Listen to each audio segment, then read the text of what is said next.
August is Black Business Month, and it's not just a marketing moment. It became a National Awareness Month in 2004. It started after Frederick E. Jordan Sr. and John William Templeton co-founded the observation because they experienced getting not struggling to get backing for their financial firm back in San Francisco in 1969. So the goal was never just solely a symbolic support. It was about driving policy and change that still affect millions of Black-owned businesses across the U.S. today.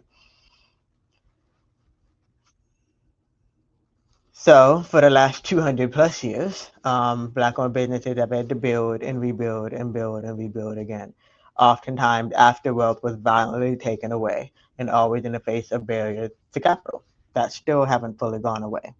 So today we're also going to talk about how accessibility is a good business strategy, not just a checkbox, why accessible storytelling is a growth lever, why I became a travel advisor, and how you can work with me. So my name is Zakira. I am a brand cultivating strategist and a disability consultant. I'm also blind in my right eye as a result of a childhood eye cancer, and I have a mild hearing loss as a result. I am also going to be telling a story that I don't think I've really told. So I have been blessed to be a TEDx speaker, keynote speaker, workshop host, panelist, and now even put together other panels. But there's still a few gaps that I observe when I step onto these stages. One of them is, yes, making sure that I have what I need to be able to be the genius that I am.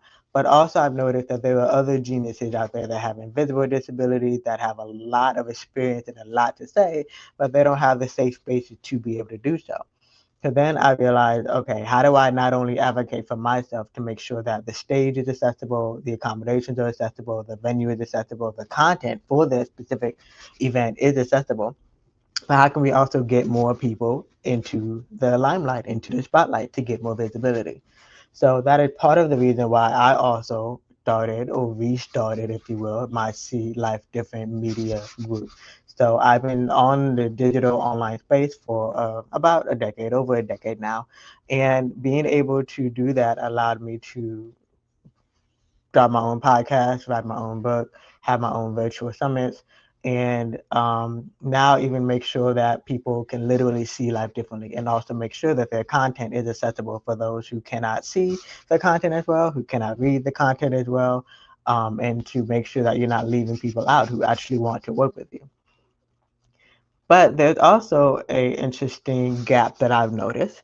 There was a there are a couple of opportunities that are great for networking, great for adding, getting more professional pictures for your portfolio, great for saying that you finally did speak on a certain number of stages and they don't pay you. But what happens is sometimes you still have to find other ways to pay yourself. So about a year ago, end of July or August 2025, I was wrapping up maybe about a year of living in Kenya, living and volunteering and networking in Kenya. And so I had the opportunity to moderate a panel that was in Kenya. And so there's two things. It was a travel conference. And I remember asking if there would be any travel comp at all, hotel, travel of any kind. And so the answer is no. However, because I was also in an area of Kenya that most people hadn't gone to, people started to ask me questions about when they wanted to visit the area as well, and where they should go, or where they should stay, and what they should do. And so there were also many businesses that many women owned and operated businesses, diaspora owned and operated businesses that were not fully using social media. I also have a decade of experience helping other people to get on the social media and use digital social media, use it as their digital newspaper. And so one of the main reasons why I wanted to become a travel advisor is to make sure that not only am I making sure that these people, these brilliant business owners who have brilliant Airbnbs are on the map, literally, but also how can I also get my own stipend or commission from it? So it was two folds that really gave me that aha moment. One, I was trying to make sure that I somehow, some way get paid to speak in future opportunities, and also make sure that people who want to go support Black owned, diaspora owned businesses that are not already online can do so. So I became a travel advisor with a platform called Fora Travel. And I also was intentional because one of the other gaps that I did mention that I did see, especially having traveled also around the US with my disabled parents, I realized there's still a gap between accessible travel. So, being a travel advisor, I now have the official certification to make sure that the travel is accessible for those who do travel. So now there is modern technology.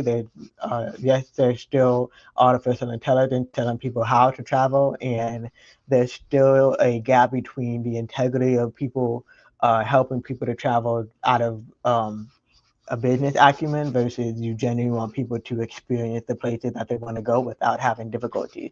So I knew that I could have my own gap, conviction gap, by making sure that I am that travel advisor to specific African countries while making sure that your travel is accessible, especially if you have invisible disabilities. But also, I realized that intertwining it with the stages that I would speak on is not synonymous, like they actually intertwine, because there's still some people who still need to make sure that their accommodations are covered or looked out for in one way or another. So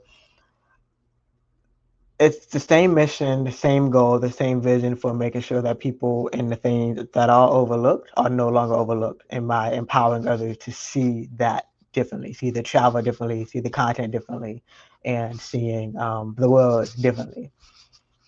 So that is also why I made sure that I am building something called like an accessible creator container.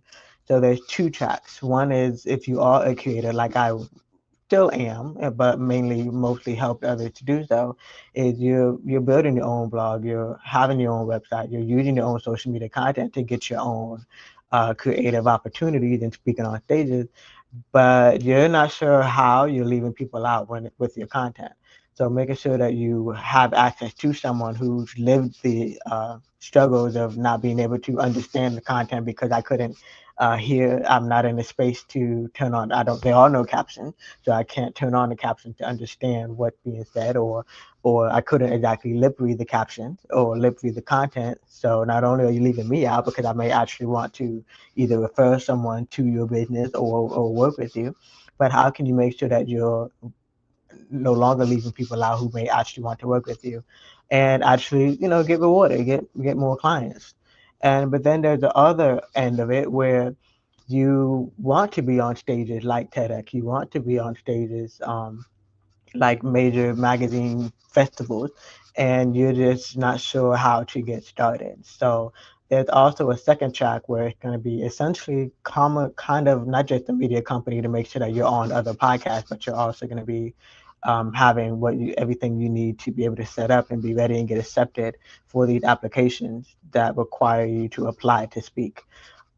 So if that sounds like something that you're one of your goals for either the last quarter of the year or for the new year, definitely reach out to me or leave a comment, send a DM to let me know that you're actually interested. And what I'm calling it the accessible content creator, but it's also something on the lines of see your content differently. So if that's something that's speaking to you, like something that you want to do, definitely reach out to me and we'll figure out how I can best work with you. And then I also wanted to just one of the other things that I have been working on is I know that group trips traveling with me. I've been to over 15 countries. A lot of them were solo. By the time I understood who I am and what I need and how I travel, a lot of them did become solo. And a lot of people are wondering how can you even have the confidence to do that. So now I'm also working on having a group trip as well. So there is a 70th Independence Day for the country of Ghana, which was really one of the first African countries on West Africa to gain independence. So that's pretty memorable. And so, because of the dates of March 1st through 10th, it can make it all in one. It's going to be cultural, it's going to be immersive, it's going to be um, ecotourism as well. It can be a little bit of a retreat, a little bit of healing, because that's also a part of who I am. Um, because my name means the afterlife.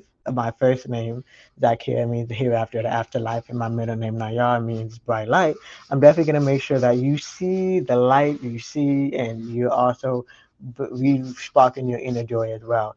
So if you are thinking of going to Ghana and you think you're ready to travel to Ghana, March 10th through March 1st through 10th, 2027. Definitely leave a comment mentioning the Ghana trip, and then we'll also get in touch as far as connecting that way. So, accessibility, making sure that your content is not leaving people out. It's actually going to allow you to have a stronger brand, bigger audience, more clients, booking partnerships, whatever you're specifically looking for. And especially if you're those who are inclusive, because August again is Black Business Month, even though it was originated in the US, the diaspora are truly all over the world. So when you support the diaspora, you do support the economy, especially the Black travel economy as well. And if you're ready to work with me directly, definitely be sure to reach out to me that way. Thank you for watching.